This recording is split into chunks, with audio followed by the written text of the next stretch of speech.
Yes, we are proud of this vast and peaceful place. Here we are at the opening night of the exhibition Freedom of Expression, co-curated by Janina Harding, Artistic Director of the Cairns Indigenous Arts Fair, and Chris Stannard, the Curator of the Tanks Arts Centre, Cairns. It's such a great event, and I'm honored to be your MC. So I will continue with this proceeding to invite up Mr. Guju Guju for the official welcome to country. Yeah, I'm a little bit shorter than this fella here. We rainforest black fellas, we short for running around in the rainforest. Just like to welcome everybody here on behalf of my mob. I'm giving all of you Dingy people. So like I say, Bilangaran Yundu Bimbi on behalf of my father, welcome to the country. Bilangaran Yundu Yirinyalan on behalf of the Yirinji elders as well, welcome to the country. And I also like to welcome all the correctional officers as well, and especially two of my mates over there, Rody and DJ. We all grew up together up in Reeb on the tablelands and played football together. And I also like to welcome even Roger. I think Roger was around here, brother. Yeah, and and we go back a long way too in regards to bands and stuff. And I'd like to actually have a minute's silence for our elders, but not only for our elders, for a lot of the elders that have passed on, but also to Mrs. Meany that passed away today. They had her funeral, well known in the community, and Alex and them. And also, not only that, a very good friend of mine too, and mate of mine, and you probably heard of the band Mopping the Dropouts. Yeah, Brother Angus Rabbit actually passed away today, and so a bit of sad news, and it, especially for the world in regards to musicians and Indigenous musicians. The band was well known, so I'd just like to pay respect to them. And I think a lot of our mob, try to stay out of the correctional centre, and and it's hard sometimes, especially for our mob and the way the society is.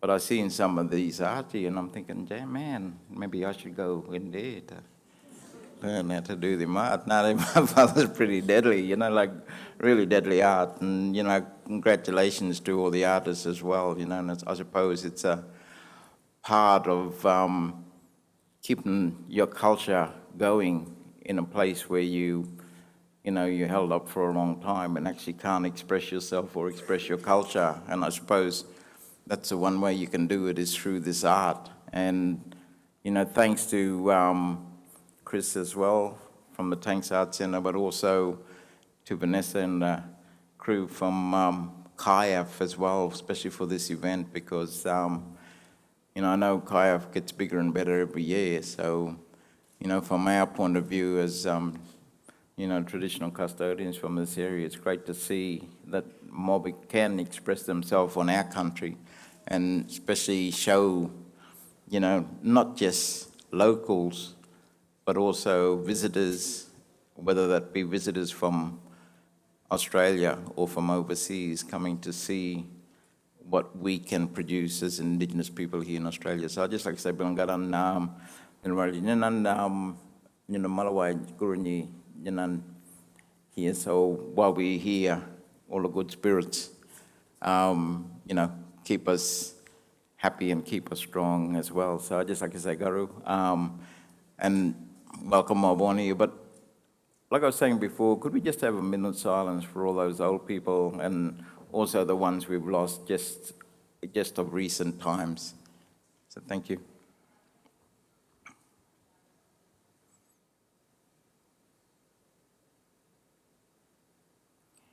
Thank you.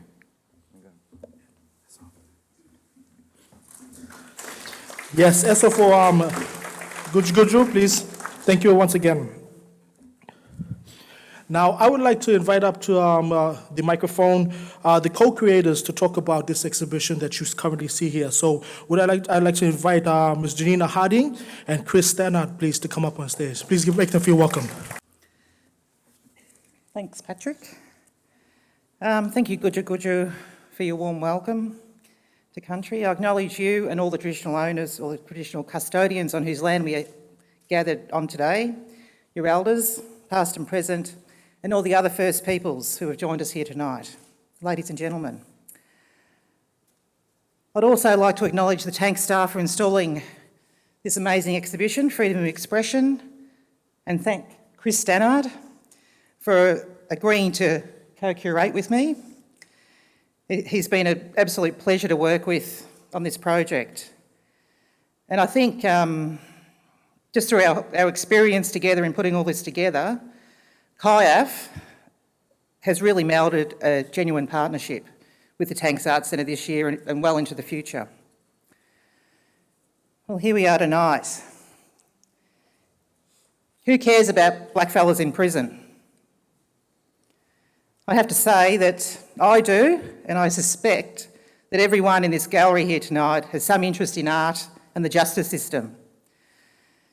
You read about it in the paper, on social media. There's continual reports about the high rate of incarcerated Aboriginal and Torres Strait Islander people. And it's also easy to turn away and ignore the statistics that we hear and we read about.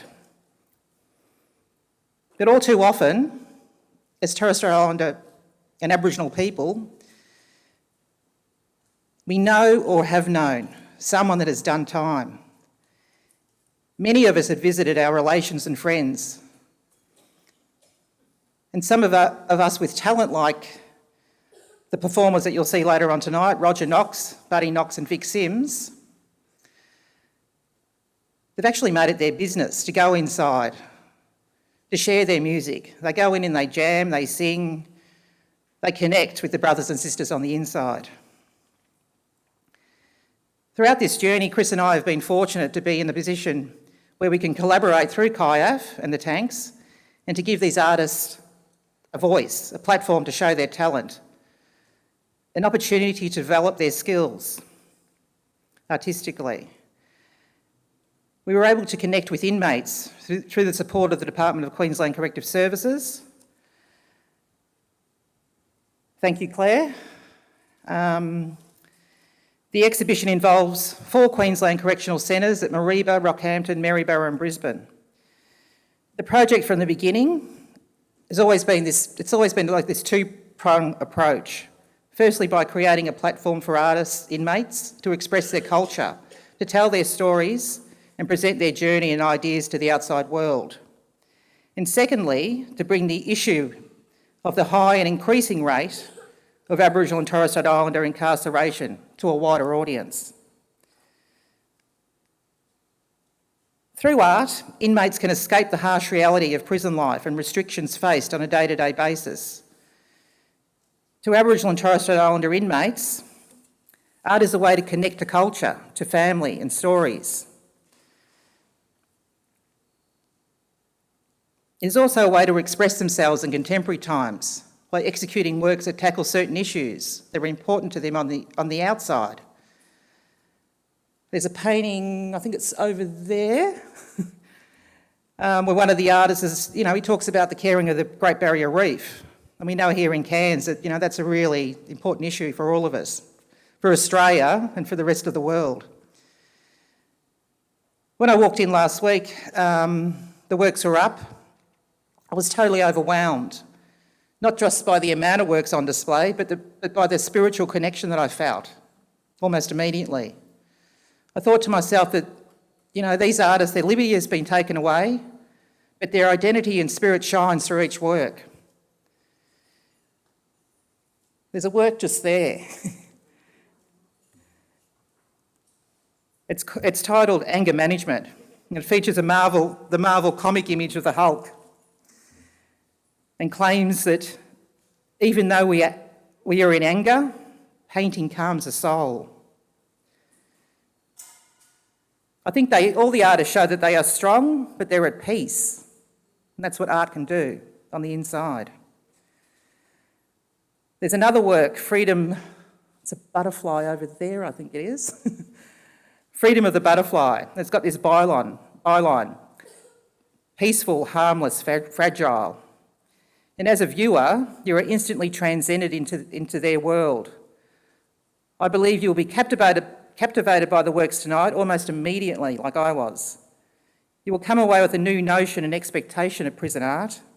You will ultimately see inmates as artists in their own right. And you'll be left with a projection of immense pride. Thank you. Over to you, Chris. Thank you, Janina. It's been an absolute pleasure working with you on this as well. My job is to thank some people. Start with the easy ones. The emotional ones I'll do at the end. Tropical Catering have supplied the food, as they do for all our launches this year. Julie from Create Art, who will be coming over the weekend to see this show. Create Art, I approached to help us supply the inmates with the materials to make this exhibition, and not only giving us a whopping discount, they were really helpful with the logistics and then with the freighting, and like they just were really generous in their support, and that generosity felt like the first wave of a tsunami of generosity that I felt throughout this project. Janina, again, the work that she did to broker the thousands of permissions that are needed to pull a project like this off had to start through Janina and that those approaches to the higher echelons of the prison system and the political system, and it's really good that that people representing that system are here with that same spirit of generosity, particularly Claire Walker, who, when we first had a conversation, I said, "Claire, you're really keen on this project?" She said, "Yes," and I said, "Why?" And she told us over the phone why, and it was personal. And I think that's all the cultural liaison officers that I've met in the prisons, DJ, Patrick, Rolly, Dean, Mike, Siana, Paula, Malcolm and Lana, they spend their working lives in this spirit of care and generosity and humour.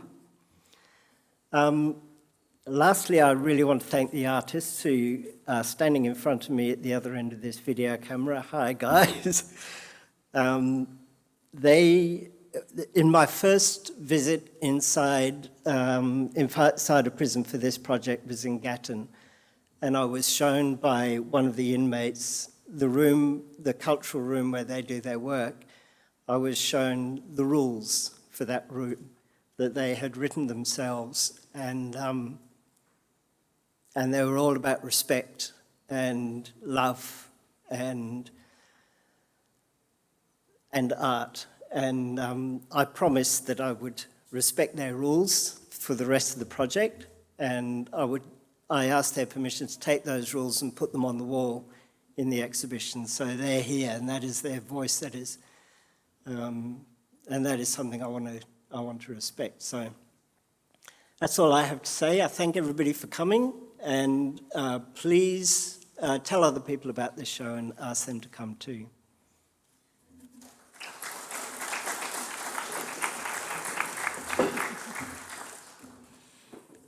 Thank you, Chris and Janina.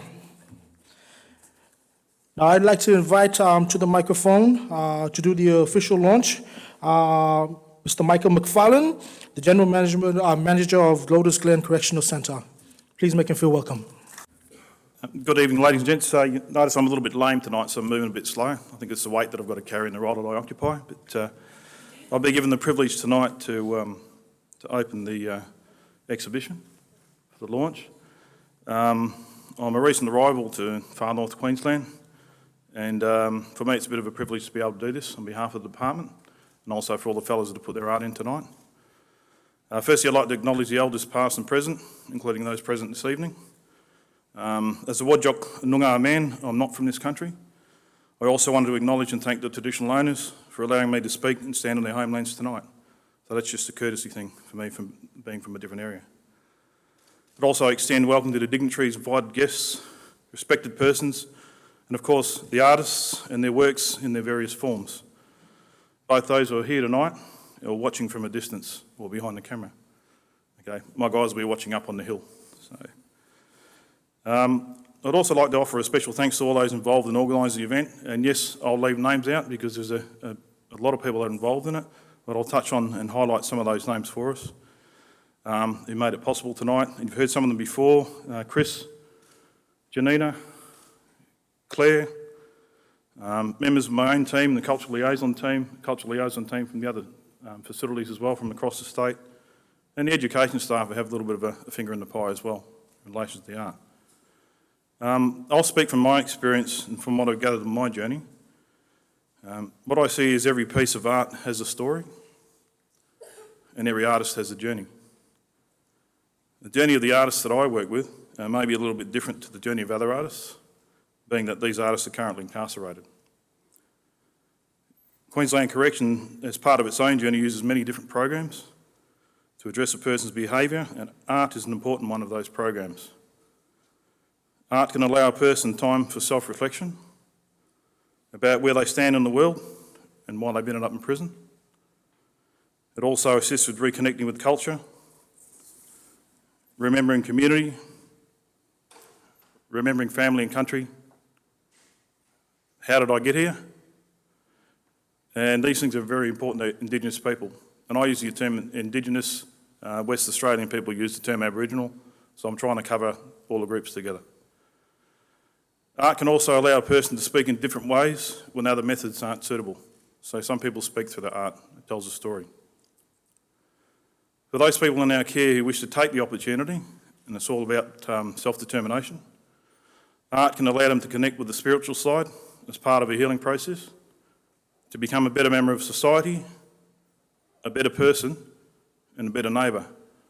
I'm a realist, so I understand that when a lot of the mob get out of jail, it's how you treat people and how you deal with them. The person that you look after today can be your neighbour tomorrow. So treat people like human beings. As I said, I'm also a realist, and don't get me wrong, these artists, they're no angels, and they're the first ones to admit it. And that's the reason why they are in prison, okay, and they understand that. But in looking to the positives and the potential of what can be achieved, that made to a different and perhaps better journey, as I call it, remember, the glass is always half full. Let's not look at the negatives, let's look at the positives. Prisons that you work in are generally a negative environment, but we make the best out of it and we make the most out of the positive and what we can do, and those success stories as well. Now, as I mentioned earlier in my speech, every piece of art has a story and every artist has a journey. The challenge for you today is to listen to that story and explore that journey. That's why I think you're here tonight. So they gave me 10 minutes. I only speak in 5 minutes. I just wanted to thank the artists who contributed their works for this event, and thank you for allowing me time to speak to you tonight on behalf of some of those artists and the people behind the scenes. Please enjoy the rest of the evening, and I don't believe the paintings are for sale, but maybe it's something we can work on later on. So thank you very much. Thank you, Mr. McFarlane. Now, right now, I think we have our curators handing out our clapsticks. Now, while we're doing that, I would like to invite Chris to come back up once again to give a little bit of an explanation of what we're about to do. These clapsticks have been made for this event by the inmates in Maryborough.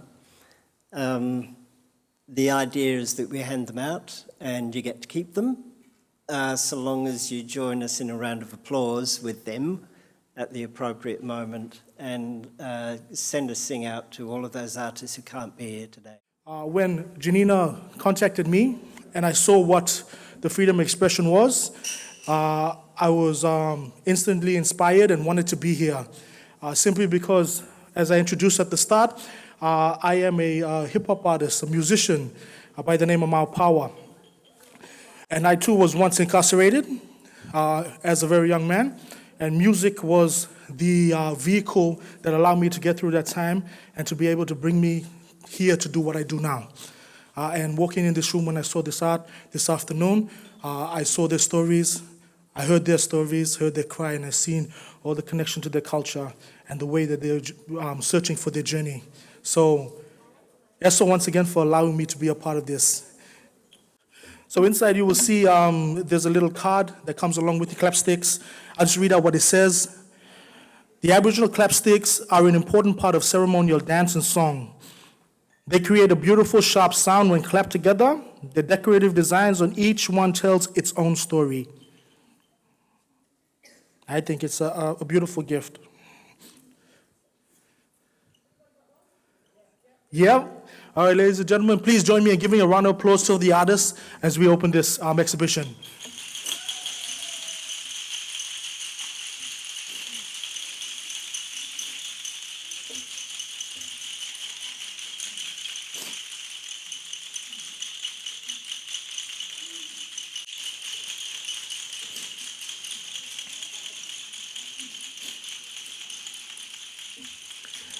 Thank you.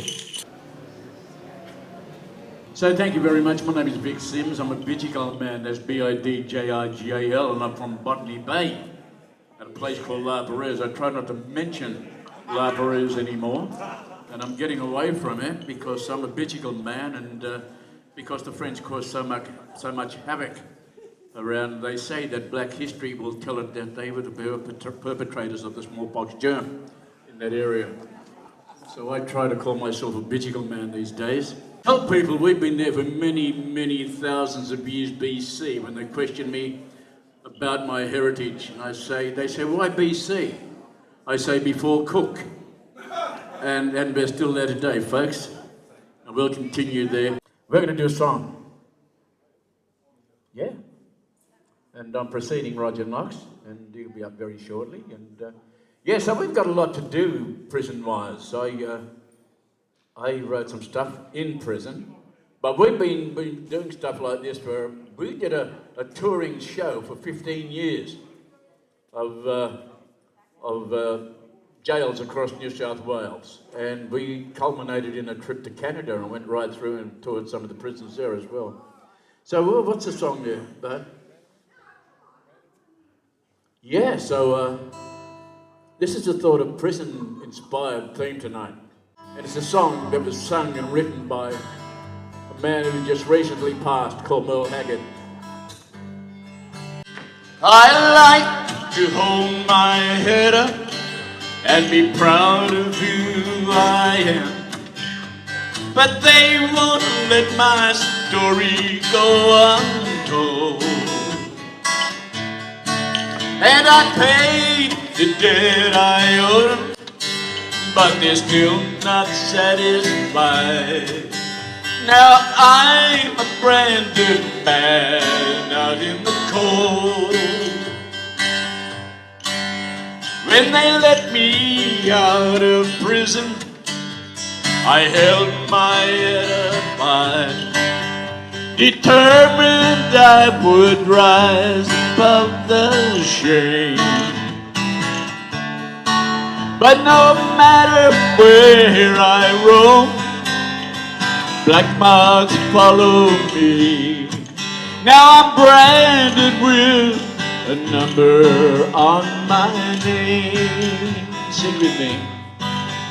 I like to hold my head up and be proud of who I am, but they won't let my story go untold.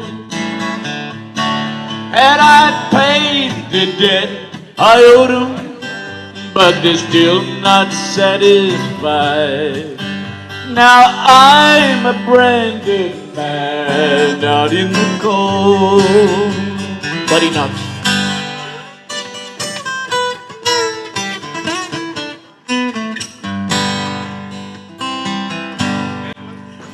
if I live to be 100, I guess I'll never clear my name. 'Cause everybody knows I've been in jail. No matter what they say, black marks follow me, branded with a number on my name. Once more. Well, I'd like to hold my head up and be proud of who I am, but they won't let my story go untold. Well, I paid the debt I owed them, but they're still not satisfied. Now I'm a branded man out in the cold. Now I'm a branded man out in the cold. Now I'm a branded man out in the cold.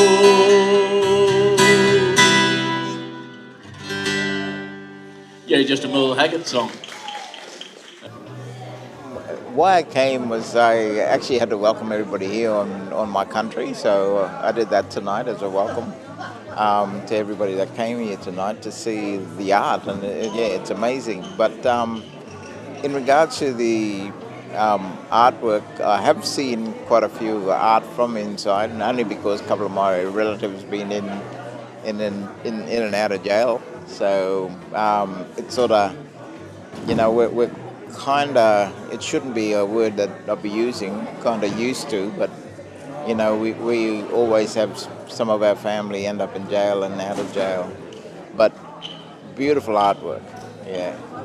One thing that I said tonight was that our people has got to still be close to culture, and it's the closest thing to culture they could have is actually, you know, painting their totems and painting stories from their country, but inside, and it's keeping their spirit, you know, alive and in contact with country. I think sometimes on the outside when we're here, there's a lot of things that we need to do to, you know, for employment, but art, especially if your art sells, you know, it creates not just an economy, but work for them, but also for family back home, and they can still be like the breadwinner from on the inside, but you know, family will benefit on the outside.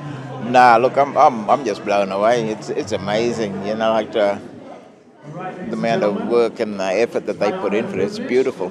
Yeah. I'm surprised by the high level of craft and discipline that's gone into this work and talent. These men were very focused, and they really were expressing themselves in really clear terms. Yeah, I think it's incredible. It's just really inspiring, and I think you guys are just very talented men, and keep it up.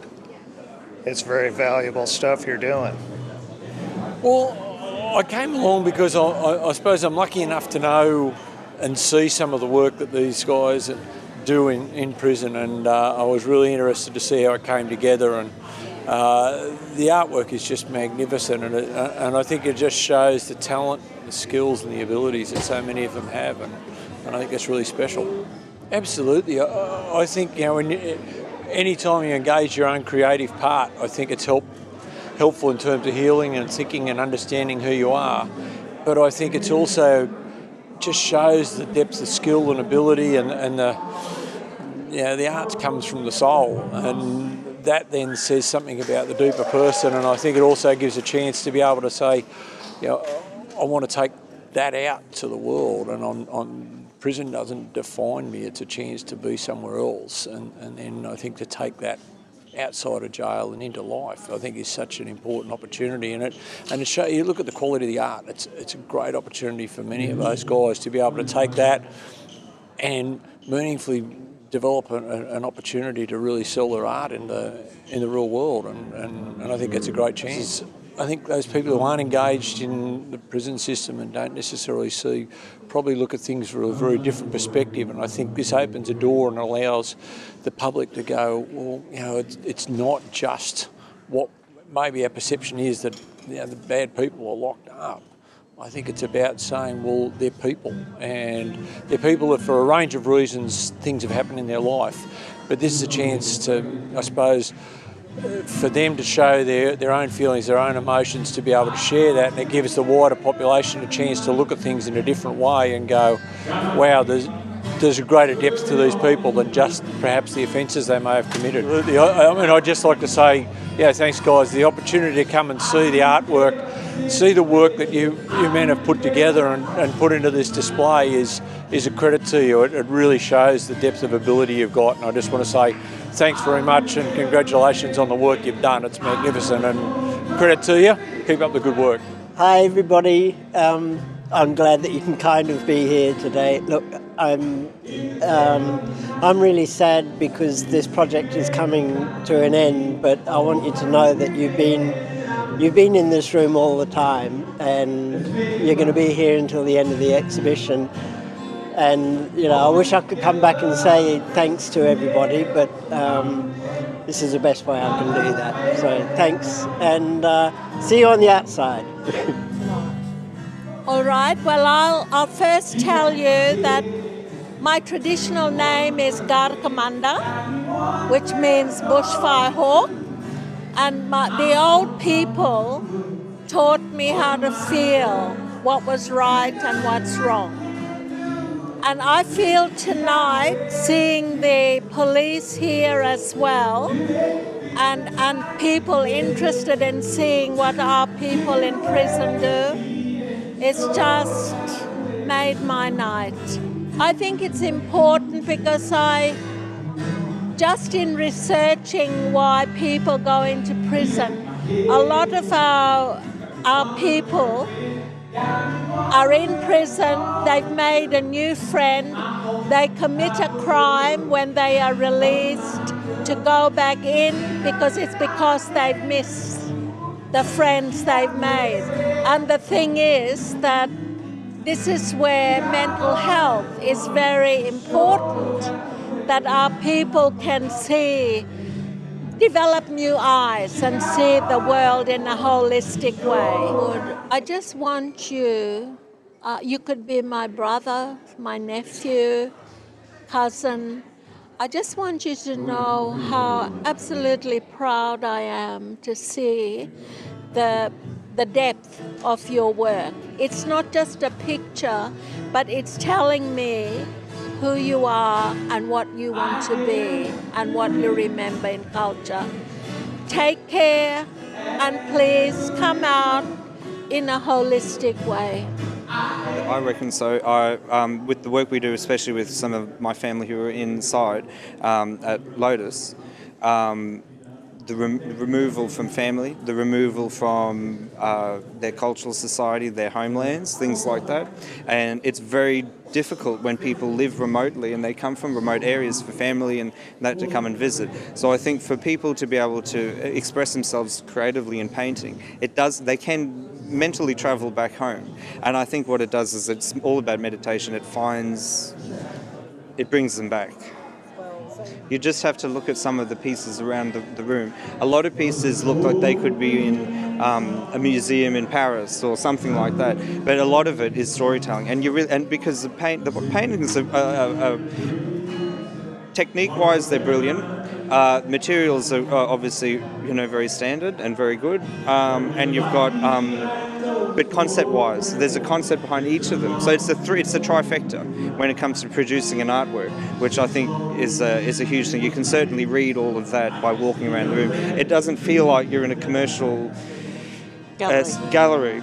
You're in a place where people are telling stories. Hi guys, great work. It's actually even better than some of the other works I've seen in other forums, and I'm not just saying that. Some of the stuff is really, really good, and you could probably sell them in the future or something. Yep. Yeah. I'd say keep doing it. You've certainly got a market on when you come out, and you could definitely have a career commercial artist. And I'm going to do a shout out to my Ling family Well, I've got to say that with my Aboriginal heritage is Warrenbah. It's part of the clan of the Yirinji Nation. So I'm up in the tablelands of the Atherton Maria, well mainly Atherton Tolga area, Kiroi area. I'm born and raised there. With my connection to the artworks here, I'm the Cultural Development Officer for Lotus Glen Correctional Centre. My history with Correctional Centre of Lotus Glen has been 26 and a half years. Did numerous roles. And I suppose with regards to my history working in corrections is that I try and make a little difference that keeps me here, keeps me working in that environment.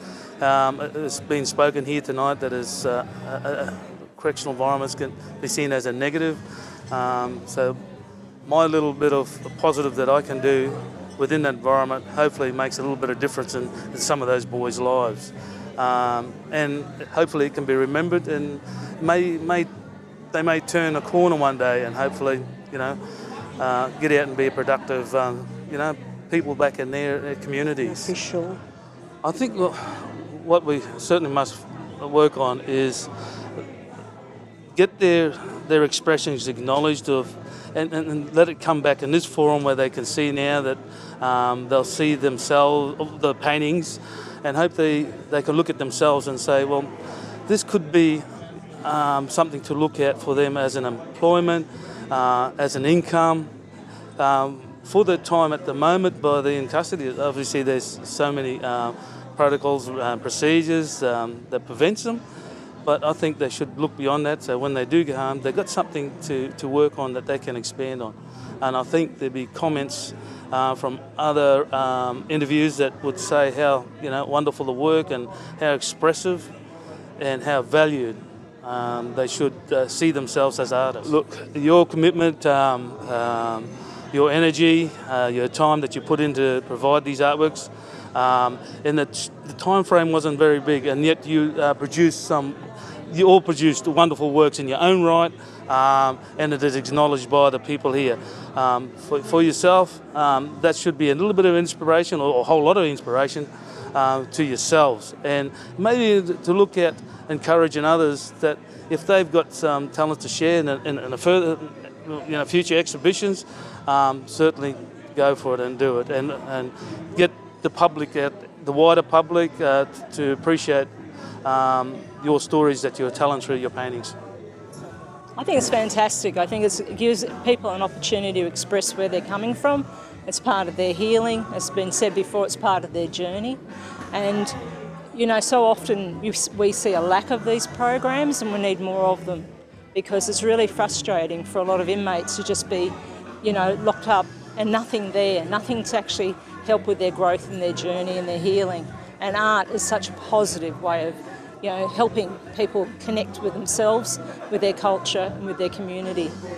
And that's what's expressed here. I see all different levels of expression, and I think this is one thing that people just haven't got the opportunity to always do, and even just access to materials is important. But being able to be encouraged and supported and nurtured and given direction, I think, that means people get a skill that they can take outside once they finish and carry that pride and maybe think, oh, I can be an Aboriginal artist, I can express myself, I can tell my story. I think it's fantastic. So congratulations to everybody that organised this. It's absolutely a credit to everybody involved. Yeah. And especially to the artists, to know that they can do this and they can feel it in their heart and feel pride. Yeah, I just want to say congratulations, guys. You have done a truly amazing job, and to be proud of who you are and what you've achieved. And don't ever think that you have to ever take a step backwards. You can take a step forwards, and this is your journey. Thank you. Thank you for sharing it with me. Thank you so much, Mary. Thank you.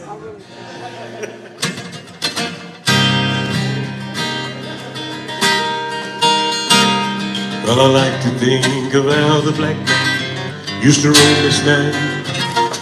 Being part of nature itself for them was that garden plan. Living free to respect the wonders of flowers, beasts and birds, while legends told of long ago were always to be heard. Well, they used to hunt their wild game down, long and practice skill. Enough to live on day by day was all they ever killed.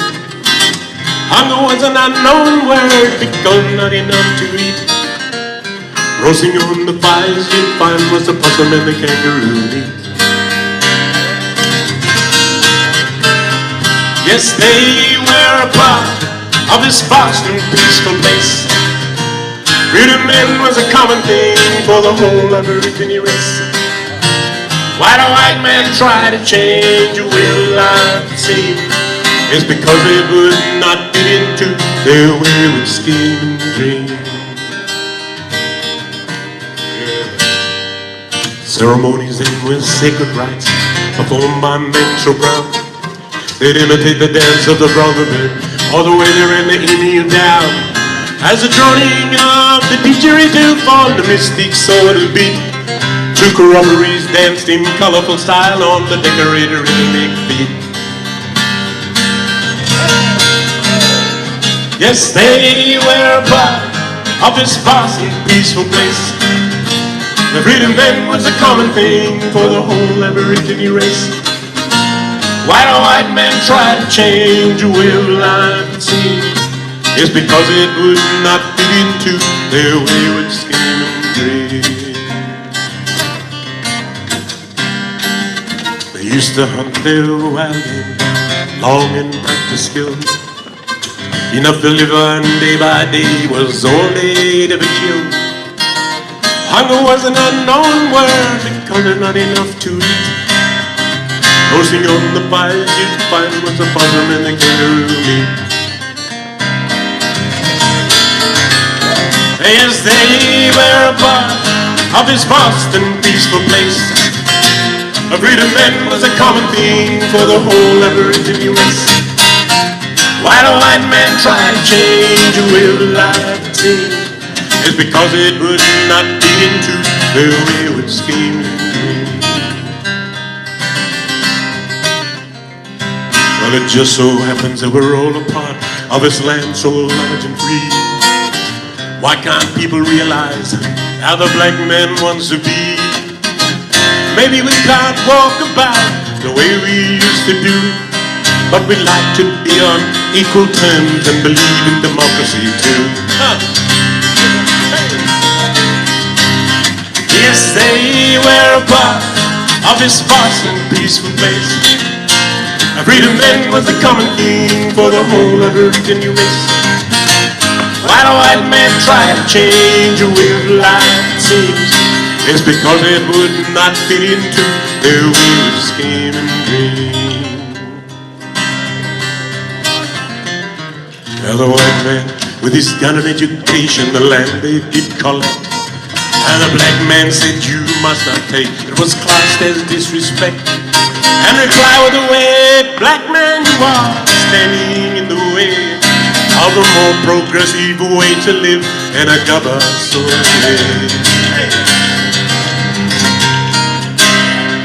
Yes, we are a part of this vast and peaceful place. The freedom then was a common thing for the whole Aboriginal race.